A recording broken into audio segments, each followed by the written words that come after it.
Je suis à l'école de la deuxième chance depuis novembre 2015 et j'ai intégré cette école afin de pouvoir reprendre confiance en moi, faire une remise à niveau et de découvrir de nouveaux métiers et les projets que je veux faire à travers différents stages. Je suis ici car j'aimerais refaire une mise à niveau pour après m'inscrire dans un bac pro en alternance dans la vente. Donc, et vous avez connu l'école de la deuxième chance comment? Grâce à la mission locale. Au début, ils voulaient que je fasse un CAP en vente, sauf que j'ai déjà un CAP, donc j'allais perdre des années pour rien. Donc ils m'ont mis ici pour faire une mise à niveau, pour ensuite voir si je refaisais un CAP ou un bac. Alors finalement, qu'est-ce que vous avez? Pour le moment, j'aimerais faire un bac en alternance, et si je réussis, un BTS. Pour vous orienter vers quel métier? La vente, un BTS MUX. Moi, c'est Sodri, j'ai 22 ans et j'ai un bac pro en mécanique moto. Et mon projet est d'intégrer les grandes structures de la mécanique automobile. Et pour cela, je suis venu à l'école ici pour pouvoir faire plusieurs stages pour acquérir de l'expérience. Ou si ce n'est pas suffisant, faire une année en alternance. Une formation en alternance en mécanique pour pouvoir réaliser mon projet. Moi, quand je suis arrivé à l'école ici, mon niveau, et je ne parle pas des autres niveaux, mais je parle surtout en maths, j'avais le niveau collège quand je suis arrivé ici. En gros, au lycée, je suis parti au lycée, mais je ne comprenais rien en maths. Et le prof, il ne prenait pas le temps de nous expliquer ses cours et tout. Après, depuis que je suis arrivé ici, je trouvais que j'ai fait d'énormes progrès en maths. Ici, quand on rencontre une difficulté, on a les formateurs qui sont derrière nous pour nous expliquer. Entre nous, je trouve que dans le groupe, il y a une bonne ambiance entre nous. Et avec le formateur surtout. L'année dernière, j'étais en terminale. J'étais en terminale ST2S. Je devais passer le bac, mais je l'ai raté. Je ne comprenais pas assez les cours parce que le prof allait trop rapidement et il ne prenait pas le temps d'expliquer aux élèves qui ne comprenaient pas. À l'école de la deuxième chance, je comprends mieux les cours parce que les profs sont derrière nous. Je le redis encore une fois. Parce qu'en petit groupe, on a le temps de prendre un élève et de l'expliquer. C'est chacun son rythme, c'est chacun son niveau d'études. Un décrocheur, c'est un jeune qui a plus de 16 ans et qui a quitté le système scolaire sans diplôme ou sans qualification, ou il a au moins le brevet du collège. Il faut savoir que chaque année, selon certaines estimations, une cohorte de décrocheurs, donc qui entre 140 000 et ça peut aller jusqu'à 240 000 jeunes chaque année, a un coût pour la société dans son ensemble. C'est à peu près 32 milliards d'euros chaque année contractés, c'est une dette contractée par la société. Le retard scolaire a aussi des conséquences sur ce processus de décrochage scolaire. Il faut savoir tout simplement qu'un élève qui a un retard d'1 an, donc il a redoublé une fois, ce retard d'1 an augmente de 50% le risque de décrochage. Un retard de 2 ans double ce risque-là. Donc il faut quand même que cette question ne reste pas seulement l'affaire des spécialistes et l'affaire des acteurs. Il faut que ce soit une affaire de toute la société entière. Et qu'on passe d'une logique de lutte contre le décrochage scolaire à une logique pour la persévérance scolaire. Ce n'est pas la même chose de lutter contre que de favoriser pour quelque chose. Alors l'école de la deuxième chance de Marseille, c'était en fait la première en Europe. C'était un projet pilote qui a commencé en 1997, donc le projet a bientôt 20 ans, et qui ensuite s'est généralisé en France pour devenir aujourd'hui un mécanisme. On est 48 écoles sur le réseau français et on a franchi la barre l'année dernière, en 2015, des 15 000 stagiaires accueillis. La manière dont on fonctionne, c'est qu'on accueille à Marseille 770 stagiaires par an, en fait un nombre croissant de stagiaires chaque année, ce qui reflète aussi la situation sociale à laquelle la ville et plus généralement la France est confrontée en matière de décrochage et en matière de chômage et d'exclusion des jeunes. Et on propose à chacun de ces jeunes une approche qui est totalement individualisée, qui va repartir de son niveau scolaire, qui va repartir de son projet professionnel, qui va partir aussi des freins périphériques qui peuvent exister dans sa vie. Et c'est sur lui, et entièrement sur lui ou sur elle, qu'on va reconstruire son projet professionnel et au-delà de ça, son projet de vie. L'idée, c'est de les amener en quelques mois, puisque le parcours moyen est autour de 6 mois, entre 6 et 9 mois.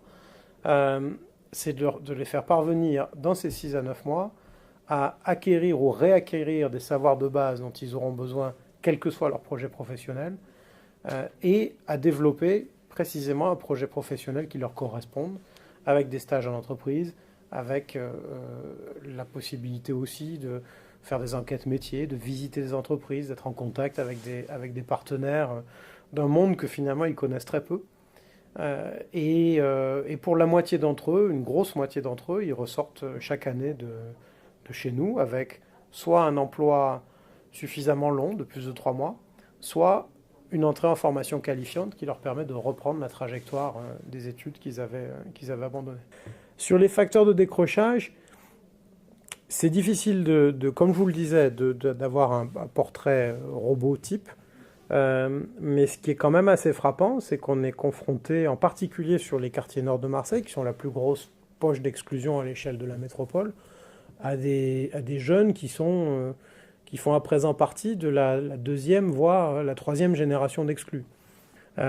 Donc, si vous cumulez ces 3 éléments, l'individualisation qui est extrêmement poussée, la présence très forte de l'entreprise dans le parcours, le fait de passer un tiers de leur temps en alternance en entreprise et d'en acquérir progressivement les codes pour ceux qui ne les avaient pas ou de les développer pour ceux qui avaient déjà une expérience, et cette approche globale sur ce qu'on appelle les freins périphériques, vous avez un cocktail intensif en ressources humaines, mais qui est en fait une équipe qui fait corps autour du stagiaire, autour de son projet, autour de ses compétences, et qui va ainsi progressivement l'amener, changer sa trajectoire en fait.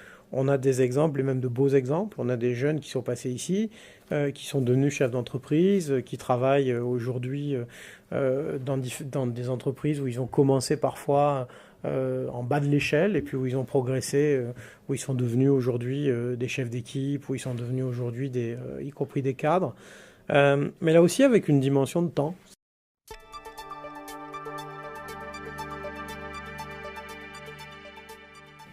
Une séquence, ça dure 1h30. Donc sur 1h30, il est évident qu'on a assez de temps pour aller voir chacun. Pour un groupe comme celui-là, en fait, au niveau des formateurs, vous avez 3 formateurs. Un formateur d'anglais, un formateur de français, qui est Nicolas, et un formateur mathématiques et bureautique, moi-même. Tout notre travail, ça va être d'établir une relation de confiance, aussi bien pour l'entreprise, mais aussi par rapport aux stagiaires. Et le stagiaire, c'est très très important, la relation de confiance, parce que là, il va se dire, ouf, je me pose, j'ai rencontré quelqu'un qui m'a écouté, qui sait vers quoi je tends, et donc on va travailler ensemble. Alors moi, j'aime bien cette idée de formateur. On n'est pas prof, en fait. Moi, j'ai fait un passage dans l'éducation nationale, et c'est sûr que c'est pas tout à fait la même chose. Ici, on a le temps. C'est une première différence. On a le temps de poser un peu les choses, on a le temps de s'intéresser à chacun des jeunes, on a le temps de les écouter, ce qui n'est pas toujours le cas et ce qui n'est pas toujours possible ailleurs. Et on a le temps surtout de partir de là où ils en sont, en fait.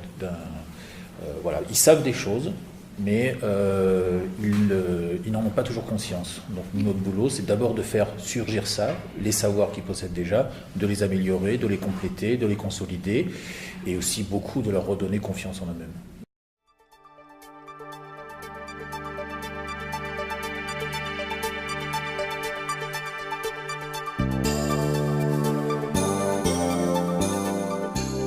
Les jeunes que vous accueillez ici ou que vous suivez ont quel âge ? Alors réglementairement de 3 ans à 21 ans ici, et il nous arrive de demander des dérogations pour des plus jeunes. Sur un établissement comme le nôtre, on est censé réorganiser ce qu'est censé organiser une famille autour d'un enfant. Donc toutes les tous les pans de vie de cet enfant-là, des loisirs à la santé, en passant par l'éducation, tous les champs de la vie du quotidien, on est censé les réorganiser au plus près effectivement des besoins et de l'intérêt de l'enfant. Quand quelqu'un est hors norme, comment on travaille avec cette personne-là? On a quand même un schéma éducatif, pour parler du décrochage scolaire stricto sensu, qui est encore trop marqué par la question de l'évaluation de la compétence et la note derrière. Et qu'effectivement, on est en quasi-permanence en train de mettre des enfants en situation d'échec. Le côté valorisation est encore trop peu présent dans le système scolaire, pour parler que du système scolaire. Peut-être qu'à un moment donné, il faudrait qu'on comprenne qu'une progression éducative, c'est d'arriver à valoriser ce que l'enfant fait bien. Et pas juste ou trop souvent dire ce qu'il a mal fait. C'est un peu là qu'on a un vrai projet de société, à mon avis, à repenser, mais à le repenser pas par le haut, par le bas. Et quand les gamins arrivent ici, la première des réflexions qu'on se fait, nous, c'est « mais pourquoi on n'est pas intervenu, nous, plutôt, en prévention ?» Il faut aller jusqu'au bout du cheminement et de se dire que si la reproduction est aussi forte, encore une fois, in fine, a posteriori, pas a priori, qu'est-ce qu'on pourrait faire pour casser ou tenter d'infléchir ou de freiner ces systèmes de reproduction? Et la seule solution que moi j'y vois, c'est de repartir de l'individu. Mais quand je dis repartir de l'individu, c'est en toute confiance et en toute honnêteté. C'est-à-dire que si l'individu il est ici alors qu'on voudrait qu'il soit ici, eh ben on repart d'ici et puis on retravaille à partir d'ici.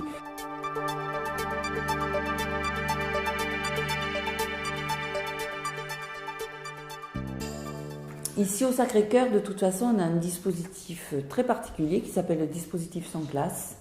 80% du temps, toutes les classes sont dédoublées et reventilées sur le terrain en 3 groupes. Et dans ces groupes-là, on se retrouve face à des groupes plus homogènes et on peut pratiquer une pédagogie différenciée qui permet de s'adapter aux élèves en question, de répondre à des besoins avec des stratégies et des outils qui sont adaptés à ces besoins. L'objectif étant, puisque toutes les 5 semaines il y a des réunions de concertation, l'objectif étant que l'élève, à un moment donné, progresse, prenne confiance en lui, se consolide et passe dans un autre groupe. Donc il est vraiment très très important que l'élève sache que ce qui lui est proposé, ce n'est pas une manière de le stigmatiser, c'est une manière au contraire de lui donner des outils pour lui permettre de progresser, d'évoluer et de réussir à un moment donné. Et non pas de réussir comme son voisin, mais de réussir à sa mesure. Parce que l'objectif, c'est pas la réussite, l'objectif, c'est sa réussite. Après, le deuxième temps, c'est le travail avec la famille. Parce que là encore, dans le décrochage, la grande difficulté, c'est quand on se retrouve dans une forme d'incohérence entre la famille et l'école. Donc, on essaie de travailler avec les familles et on essaie de travailler en tenant compte de ce qu'ils sont et de leur culture. Et là, justement, dans le dispositif, on travaille avec une psychologue. On se fait également aider par un pédopsychiatre. Donc, effectivement, c'est un dispositif qui est unique et innovant. Bon. Et on n'a pas un seul enfant qui part du Sacré-Cœur en fin de 3e sans rien.